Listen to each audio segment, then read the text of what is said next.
Before I get started on the caboose end of this speech, in the last few minutes of today, I want to remind you that QR code's on the table so you can ask us questions. We likely won't get to too many of those questions, but we can read them later and then find a way to respond to you kind of throughout the community. I want to thank my peers for the information that you shared today and the great work that you do on behalf of all of our neighbors across Marion County with me, and the tolerance that you provide me on a daily basis to be my natural self.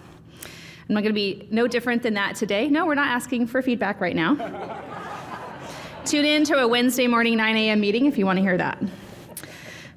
For now, there are 13 departments in the county run by department heads and elected officials in partnership with the Board of Commissioners. Every single one of those departments in some fashion touches your life if you live in this county every single day. Whether it's a road, a trash bin, a public safety issue, a healthcare issue, a tax issue. We have a lot of programs that we offer to try to help keep the livability amongst us affordable and positive. I'm going to talk about some of the areas that are super important to me as an individual that grew up here in Marion County. And actually, I think some of the questions that are asked on this QR code will be answered through the next few minutes. Housing is a #1 priority for this Board of Commissioners and has been for a long time.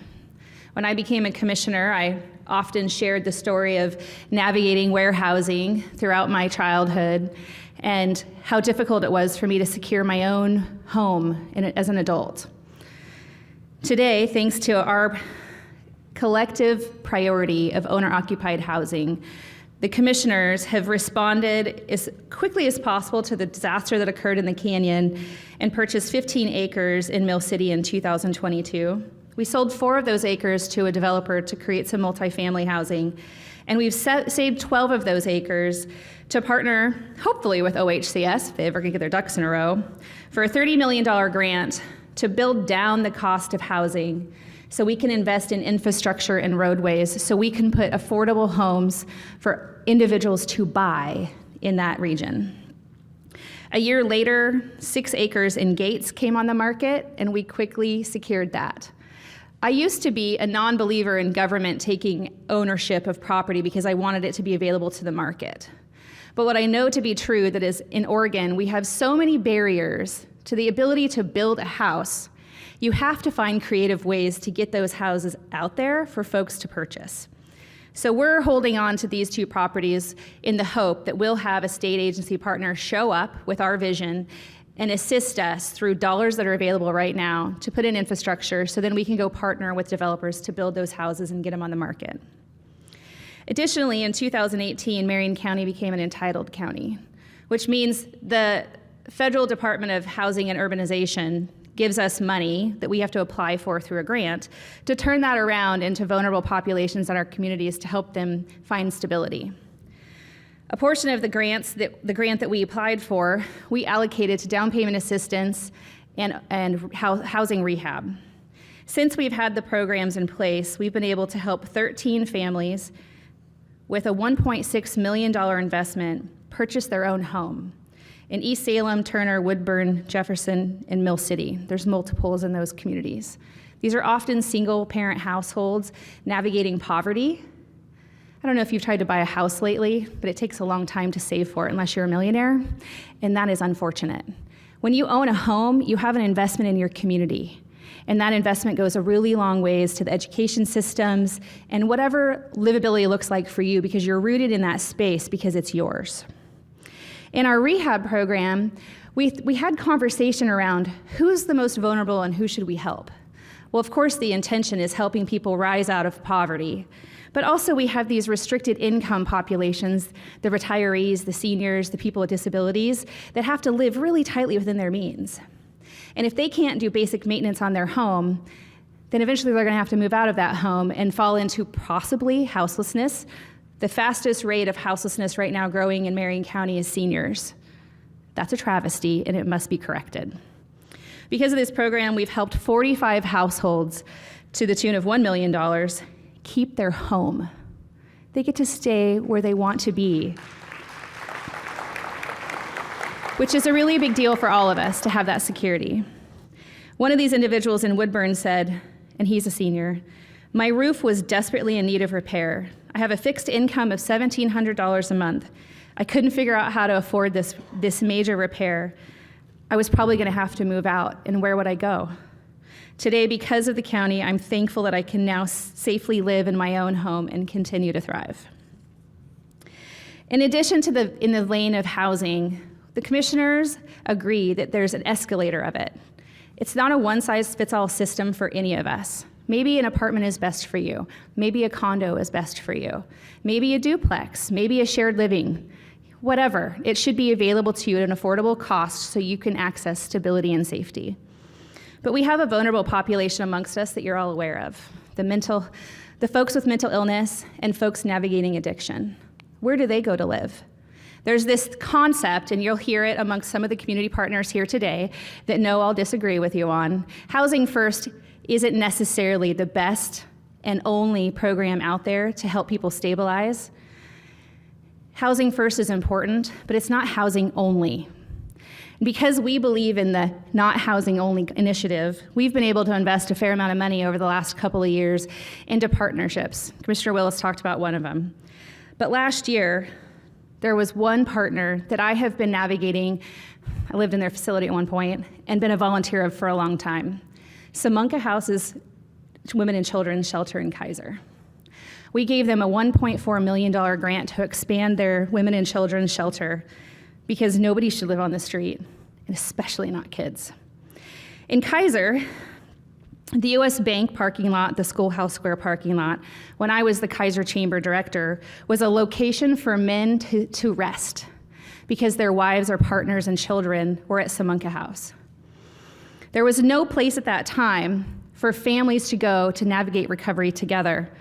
And because of some of the visionaries that work for our addiction treatment team, Terry, I see you directly in front of me, and the work that you do in our communities, you pressed the county to take on her place 24 years ago, and it incentivized Commissioner Willis to present his place, and you always hoped for an our place. And a couple of weeks ago, because of our partnership and our steadfast commitment to helping people find housing, and transitional housing is housing, our place was opened. Catholic Community Services, Pacific Source is a partner, and Marion County cut the ribbon on a 12-unit apartment complex in the Highland Elementary School neighborhood for families for stabilization. 6 of those units will be navigated by Catholic Community Services for their stabilization programs, and 5 of those units will go to transitional treatment homes for individuals navigating addiction. Men and women can stay together with their children. That's very important. One of the fastest responses to somebody in addiction is the threat of losing their children, and how do they navigate that? Either they're going to go straight down the hill and deeper into their addiction, or they're going to reach out in that moment of need, and we're going to be there to take their hand and walk them across the bridge to services in housing. I couldn't be more proud of the partnerships that we have in this county. It's almost near impossible to tell you on a regular basis the great work that's going on amongst us, because there's so much of it, and there's just never enough hours in the year to stand in front of you all in a lunch session to talk about it. Commissioner Willis talked about soaring heights. I'm going to go a little further into detail. Eric and Victoria, are you here? Would you stand up? They're in the middle, back of the room. I'm sure you're thrilled with what I'm doing. Anyway, Eric and Victoria own Soaring Heights. Both of them are individuals who are proud to talk about their history of recovery and stabilization and what that journey looks like.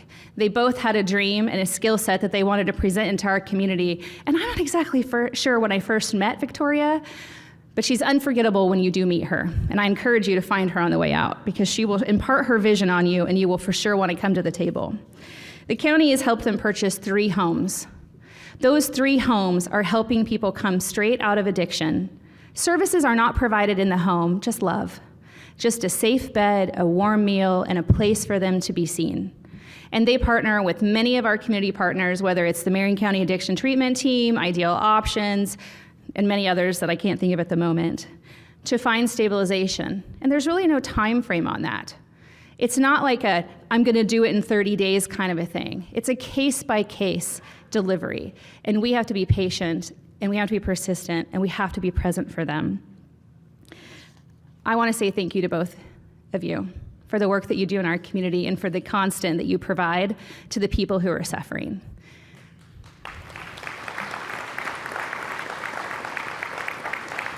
Your passion is infectious. Speaking of passions, over the course of my tenure as a county commissioner, I've worked diligently and persistently, I'm sure to none of your surprise, to be heard at the state level regarding the serious misfortunes of some of the most vulnerable among us. When we walk through the communities of downtown Salem, downtown Woodburn, and even the sparse areas of rural Marion County, you're going to see individuals navigating mental illness and addiction, and sometimes together.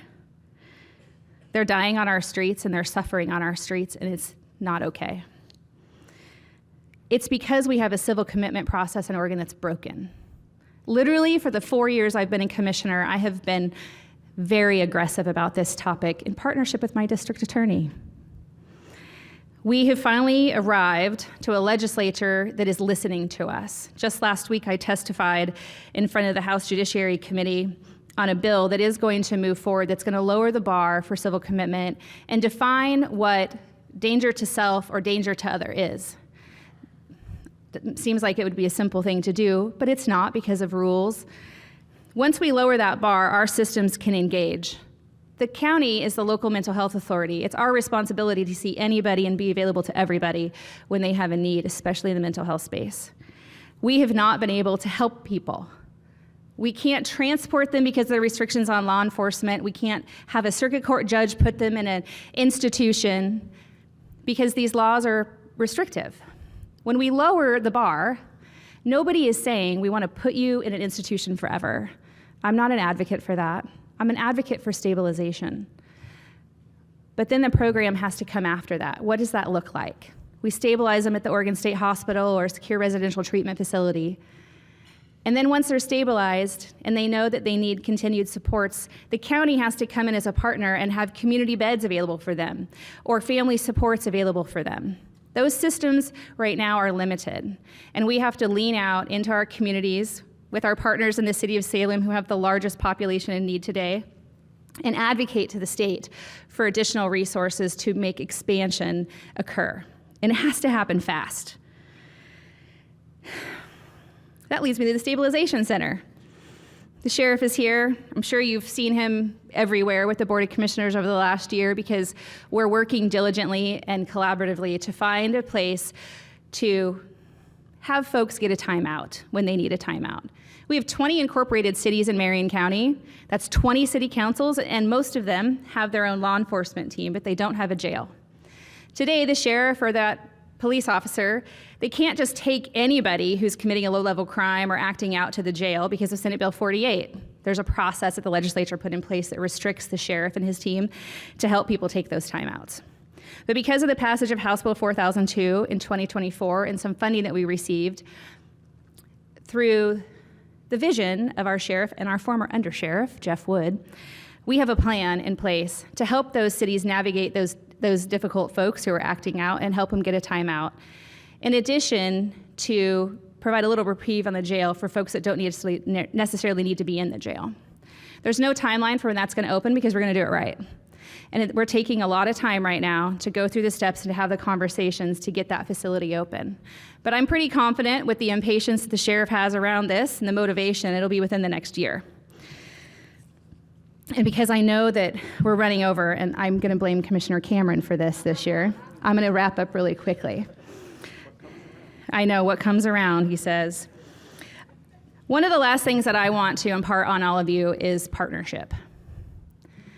There's nothing more important to an elected official than their partners in the elected space. Nothing. We're not the end-all be-all. We are not in control of what's happening in cities. When there's a city council, they're in control. We're not in control of the state because the legislature supposedly is in control. Maybe the governor, who knows. Partnership is important, and we yearn for it, and we've vocalized it quite a bit over the last couple of years. In fact, in the last 4 speeches, I have stood up here and picked on the city of Salem. I'm going to do it a little bit more today. So hold on, Mayor.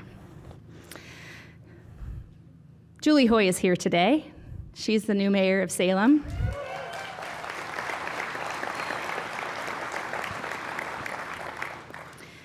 I'm not ashamed to say that she's one of my closest friends. And I will say on this stage that when I first met her, after getting to know her, maybe in front of her or elsewhere, I said, she's a lot like me, but she's much nicer, which is also true. She's also much more patient. She's curious, and she's wise, and she's thoughtful, and she's a partner. In the 2 years that I've been working with her, she's been to more work sessions than any other elected non-county person across the county, trying to learn what is her job as a city councilor before, and for sure now as the mayor. The questions that she has asked have been so helpful to me because I can go find the answer and learn in the process. I can learn the role deeper of the city and what the wants of her citizens are versus the duties of the county and the wants of the whole jurisdiction. We have 20 incorporated cities, which means we have 20 mayors and 20 various members of city councils that are important to us. And each one of them come with a different perspective, and every one of their cities has different challenges. And it's our job, kind of on the pyramid, if you will, cities, county, to pay attention to all of that and to be informed and to be collaborative. But we've been challenged and stunted in the city lately, in the last couple of years in the city of Salem, because there was a different direction, I think, and a different mindset of what partnership was supposed to be. And it wasn't for a lack of try on both parts. The former city council in Salem was present and collaborative too, just in a different way.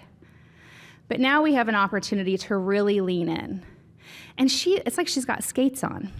She took office in January, and at the end of January, the Marion County Board of Commissioners and the City Council of Salem had a collaborative meeting together to learn about behavioral health, the system of care that supports the mental health population and the addiction health population. If you don't know about the systems and or what your responsibilities are, it's difficult to navigate those things. It's super easy to place blame. And it's also easy to feel bad about not doing something that's maybe not your job to do. I want to thank you, Julie, for being curious, for showing up every time one of us calls you on any of these issues that you've heard today, by the way. If you want to talk about Salem water, Kevin and Julie have talked. If you want to talk about waste, well, I've talked to you about some of that too, but Kevin for sure, it's his area. And Commissioner Willis, I know, has talked to you about all the challenges that your community is facing for the vulnerable populations, and I know that we're working forward to try to help stabilize everything together.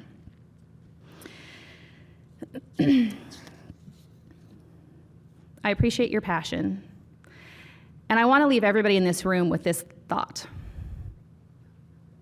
What is it to imagine, from your perspective today, what healthy, livable, safe communities look like? And then I want you to imagine what your role in that is. Because it's going to take every single one of us in this room and in this city and in this county to collaborate and to discuss how we're going to get there. There's not enough money in any single jurisdiction to solve the problems that exist today. There's just not. And it shouldn't always come down to money. Sometimes it needs to come down to partnership and collaboration. I'm really grateful to be serving you in my second term as a county commissioner. And everything I talked about today is a serious passion for me. Because of the life I lived and because of the life I live amongst, I think it's our job every day to show up for our neighbors. And we're going to continue to do that as your Board of Commissioners. Thank you for being here. Thank you for what you do. And please reach out if we can help you at all. Have a great day.